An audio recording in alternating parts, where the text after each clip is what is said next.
Bivariate statistics. Bivariate data compares two different variables. When we did univariate statistics, so univariate,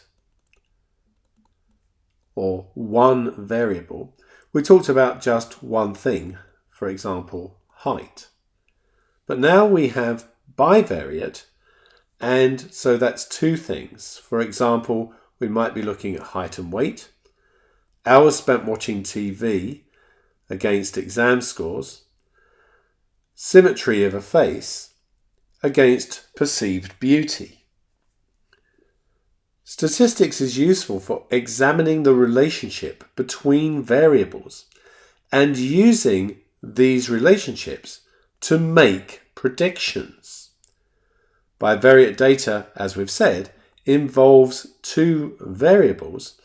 That means it's a pair of data points which we use as coordinates. One of the variables is known as the independent variable, while the other is the dependent variable. The independent variable is the variable that you can determine during an experiment. For example, the height from which you drop something, or the time intervals at which you take measurements. The dependent variable is the variable that changes depending on the independent variable. For example, if we drop things from a greater height, they take longer to hit the ground. Bivariate data can be represented in a scatter plot or scatter diagram using the variables as coordinates, as we suggested up here. Just a quick note, I may come across this again later, but occasionally there is no identical independent and dependent variable. For example, with height and weight. When you do a statistical survey, you just get individuals. You can't determine the heights and weights that you're using. You can't determine either of these variables. It's just that your subjects have a height and have a weight. When you get that situation, you just need to make a decision as to which goes on which axis. The independent variable is plotted on the horizontal axis and the dependent variable on the vertical axis. We often produce scatter diagrams of things like height versus weight, where neither is really the independent variable, as I mentioned just now. In this case, you need to decide which one goes where.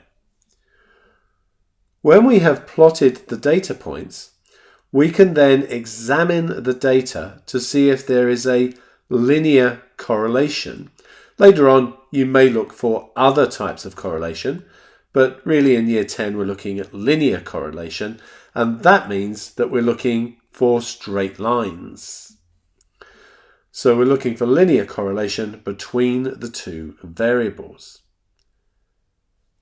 This may be positive or negative, or there may be no correlation, as shown below. So I've got some example scatter diagrams here.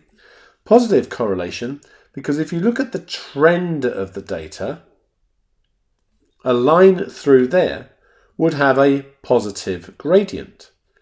When we have a positive correlation, the two variables increase together. As you increase one variable, the other variable increases. This is a situation of no correlation. There really is no trend line that you could draw through that data. It's basically a cloud of points. But this one has a negative correlation. The line through it, the trend line through it, has a negative gradient. And as one variable increases, the other one goes down. Something like size of engine and fuel economy might be related like this. Bigger engines are generally less efficient. The correlation or trend in the data can be shown by a line of best fit, which can be added to the scatter diagram.